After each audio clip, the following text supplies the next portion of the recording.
Bom, a história de hoje, ela começa no início do meu ministério. Eu me converti numa igreja muito tradicional, uma igreja que ela é uma derivação da luterana americana. Então, luteranos, americanos e alemães derivaram, fizeram uma ali, né?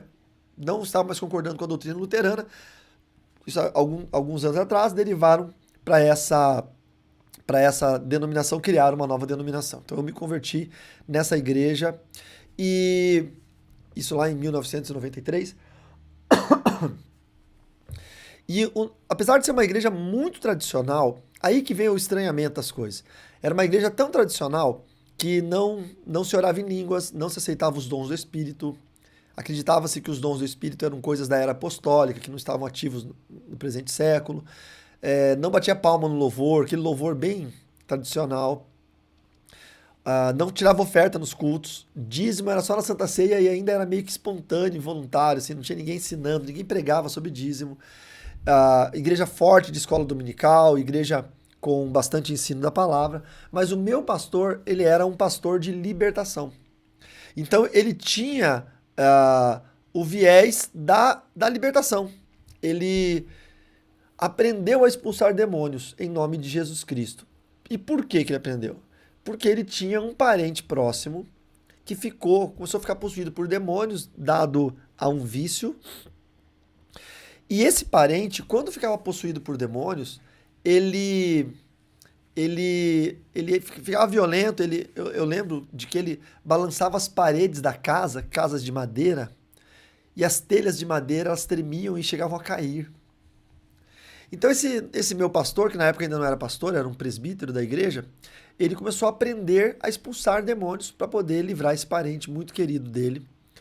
E logo que eu me converti, fui para o seminário, fui estudar, e quando eu voltei para ficar mesmo ali na igreja congregando, o pastor montou uma espécie de ministério de libertação informal. Esse ministério não era evidente porque a igreja não acreditava nessas coisas. Então ele começou a ensinar alguns jovens a obra de libertação. Eu e mais uns 4 ou 5 jovens que amavam isso, que queriam libertar pessoas. E ele começou a levar a gente em alguns casos, levar essa equipe em algumas situações. Então, nesse caso desse parente dele, eu fui com ele algumas vezes. Esse parente ficava tão endemoniado que ele bebia cachaça, tomava a cachaça e ele mordia o copo da cachaça. Eu tô com meu copo de café aqui, vou mostrar pra vocês. Tem um restinho de café. Ele bebia, só que esse copo aqui é vazado, né? Aquele fundo duplo, mas sabe o copo de cachaça que ele é maciço? Ele bebia cachaça e ele mordia o copo e ele quebrava o copo e ele mastigava os cacos de vidro, ele engolia. Ele comia o vidro do copo. Então você vê o nível de possessão demoníaca, não é? Era violento. Esse meu pastor me levou em vários processos de libertação. Eu gostaria até de contar alguns, mas eu acho que é legal eu contar alguns desses primeiros momentos em outro na guerra para que fique bem centrado na história. Mas a história que eu vou contar hoje, foi quando eu vi o poder de Deus na minha vida e eu tive certeza. Aquele foi o dia que, se eu tivesse dúvida sobre o meu chamado como libertador, aquele foi o dia que eu tive certeza do meu chamado de libertador. O dia que eu tive certeza de que eu seria um libertador. Porque eu vi o poder de Deus operando contra o mal. Essa história começa um pouquinho antes. Eu fui chamado por um amigo meu e os seus pais para ir numa cidade do interior para orar por uma família. Eles foram, na verdade, esses pais eram amigos da igreja, esses pais eram muito evangelizadores, e eles estavam visitando uma família e pregando o evangelho. Essa família tinha uma senhora muito enferma, essa senhora estava no leito de morte, tinha mais de 90 anos, estava cor e osso, e eles convidaram um dia, eu almocei na casa deles, eles convidaram, olha, vamos até essa cidade, coisa de 1 hora de viagem de carro, para a gente poder visitar aquela família e levar uma palavra. E eles queriam que eu desse meu testemunho, que eu falasse, olha, eu saí das trevas, eu encontrei Jesus, e se eu que tinha uma vida tão perdida nas trevas, encontrei Jesus, vocês também podem e tal. Aí eu fui para fazer essa obra de evangelização e nos reunimos na casa, numa varanda da casa, e eu dei meu testemunho, e a gente orou, a gente cantou, enfim. E aí o irmão, pai do meu amigo, perguntou, olha, vocês têm alguns pedidos de orações que a gente possa fazer por vocês, que a gente possa orar? E eles disseram, tem vários, né? Foram falando. E daí alguém disse, ó, tem a avó que tá lá na cama, lá no quarto, leito de morte, morre, não morre. A gente gostaria muito que orasse por ela. Aí nós fomos lá e o pai do meu amigo, ele pediu, você não oraria por ela? Falei, claro que sim, não é? Então eu fui, orei por ela. Ela tava assim, bem debilitada, não falava com ninguém, não se mexia, ficava na cama, fazia as necessidades na cama e tomava suas refeições na cama. Eu orei por ela. Quando eu terminei de orar por ela, ela abriu os olhos, deu um salto da cama, sentou na cama e olhou e falou assim: por que vocês estão parados me olhando? E ela pegou, já levantou, pegou uma vassoura, foi varrer a casa e como se ela tivesse sido, assim, sabe, curada, assim, instantaneamente. Todo mundo ficou assustado com aquele sinal de Deus. E a família começou a chorar. E aí a gente aproveitou e orou por eles. E eles aceitaram Jesus. E a senhorinha confessou Jesus como o Senhor e Salvador da sua vida também. E eu fiquei sabendo no dia seguinte que ela faleceu. Ela faleceu no dia seguinte. Então, esse foi um fato, assim, bem marcante, bem no início do meu ministério. Eu devia ter aí 20 anos, talvez, menos, 19, 20, não sei. Bem no início, assim, ou talvez um pouco mais, eu não sei as datas exatamente, mas bem jovem ainda. E, passado um tempo, essa família tinha parentes mais pro interior. Então, imagine, eu morava numa cidade grande, a casa da senhorinha, da velhinha, era numa cidadezinha pequena de interior, cidade aí de 5 mil habitantes, por exemplo. E esses da cidade pequena, da casa da senhorinha, da velhinha, tinham parentes na roça, no sítio, no interior. E lá no sítio começaram a acontecer coisas estranhas. Né? Um primo deles começou a apresentar um comportamento estranho e começou a ficar violento e mudar a voz, mudar o rosto, querer matar o pai e a mãe, querer quebrar tudo em casa e tal. E eles começaram a achar que era algum problema espiritual. Chamaram o padre, todos eles os lá do interior católicos. O padre jogou água benta, benzeu e tal, não aconteceu nada, piorou. O rapaz ficou mais possuído, mais violento. Então eles lembraram de ligar pro parente lá, pro amigo, pai do meu amigo, para ver se eu podia ir lá fazer uma oração. Porque eles lembraram quando eu orei, não é? A vozinha tinha sido, né, tinha levantado, ela morreu no dia seguinte, mas tinha sido curada e deu tempo dela aceitar Jesus. E aí esse meu amigo foi falar comigo e ele disse, você toparia ir lá?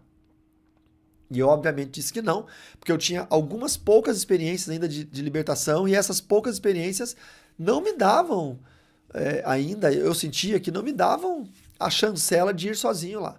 Então eu falei com o meu pastor na época, meu pastor, se ele podia ir comigo, ele falou que não podia, mas me aconselhou a ir com os meus amigos, tá? Então nós fomos lá, em 4 amigos, num carro.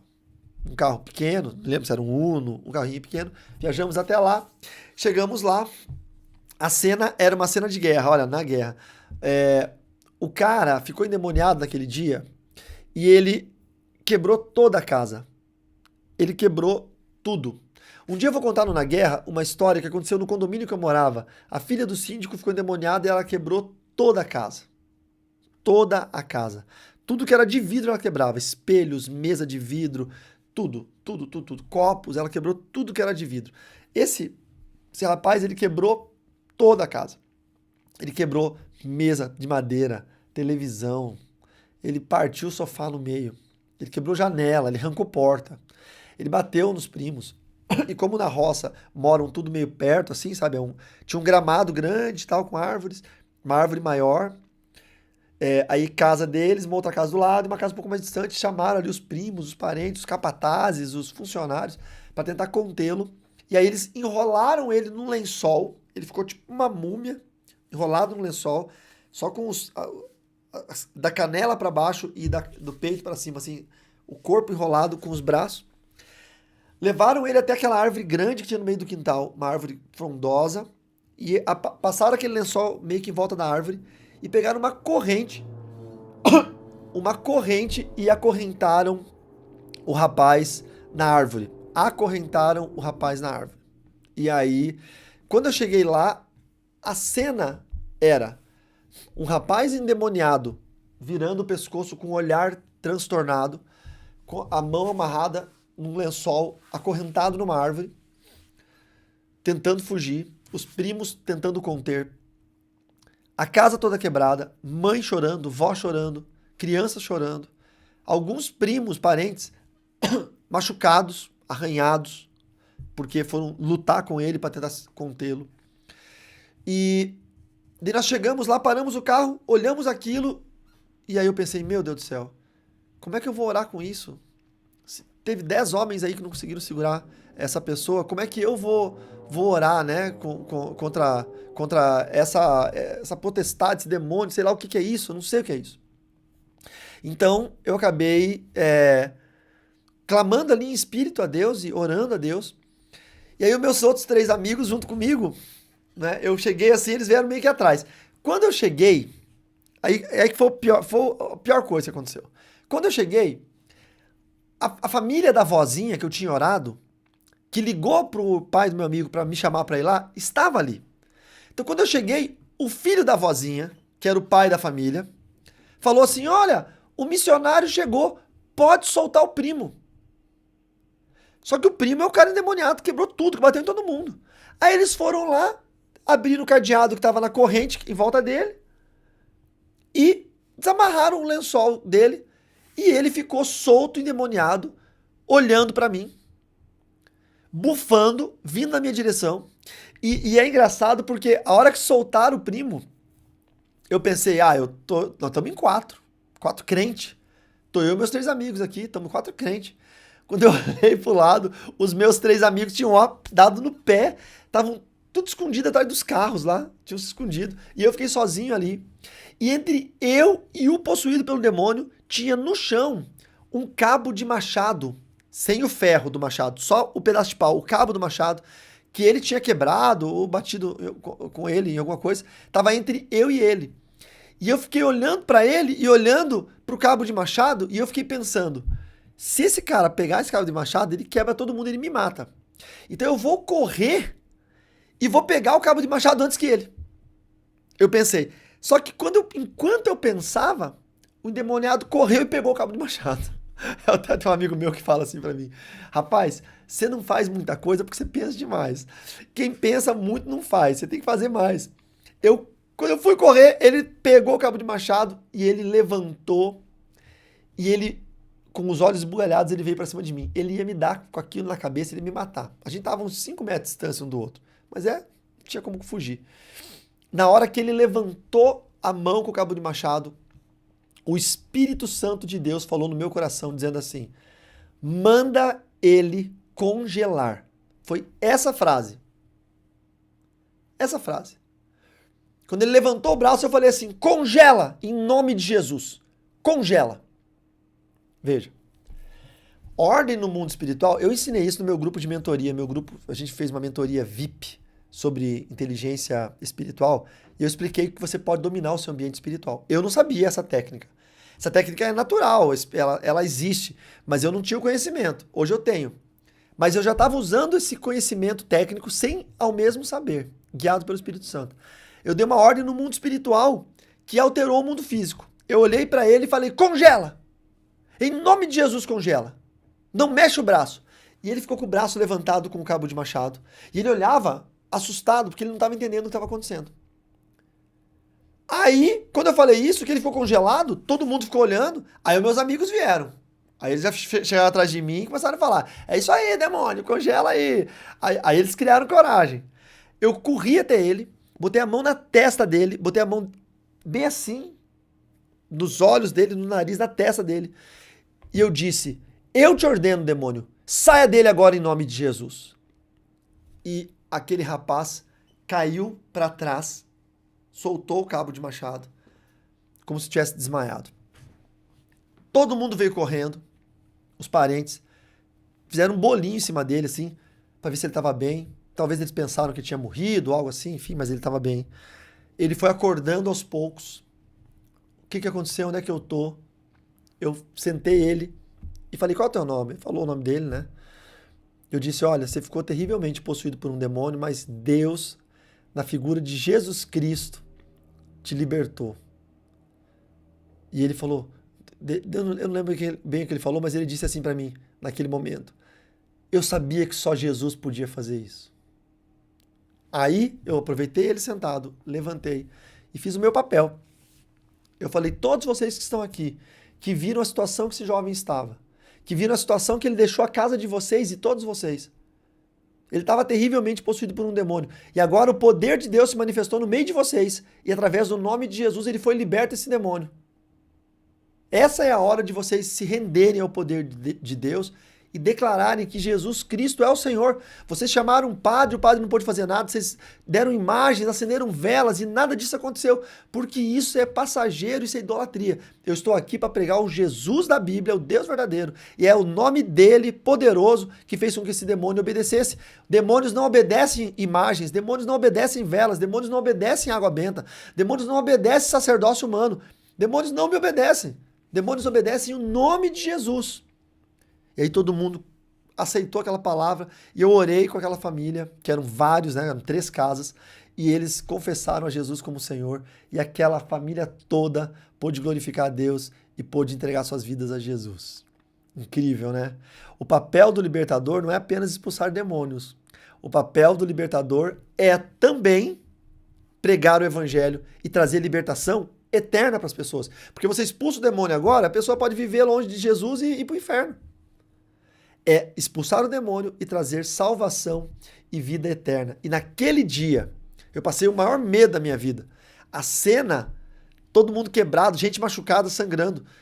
E ele possuído, o rosto dele transformado, os olhos esbugalhados. Os olhos dele me seguiam assim como se fosse colado no meu. O maior medo que eu passei. Mas eu vi o poder de Deus. Ninguém vai tocar em você quando você está com o poder de Deus sobre a sua vida. Ninguém vai tocar. Você que é novo, você que é nova e tem medo, o medo é natural. O medo é um dos sentimentos que nos impedem de se jogar no buraco e morrer. Ele é protetivo. Mas quando você tem Cristo e você está ali em nome de Jesus, maior é o que está em vós do que o que está no mundo. E aí você vence o medo porque o verdadeiro amor de Deus está naquele lugar. Foi isso que aconteceu. Naquele dia eu tive a certeza que o meu chamado era a libertação. Eu tive certeza que eu poderia entrar em qualquer lugar e orar contra qualquer entidade maligna, qualquer demônio, não importava se eram vários. Eu tive certeza que nunca me causaria dano porque eu estava indo comissionado por Jesus e imbuído do poder que está no nome de Jesus. Se você for fazer a obra de Deus através do seu poder, vai dar tudo errado, você vai se lascar. Mas se você for pelo poder do nome de Jesus, aí com certeza tudo vai dar certo. Amém? Que essa história desse testemunho de libertação possa ser abençoador para a sua vida e possa trazer coragem, intrepidez e talvez até te incentive a santificar a sua vida e trabalhar na obra de libertação.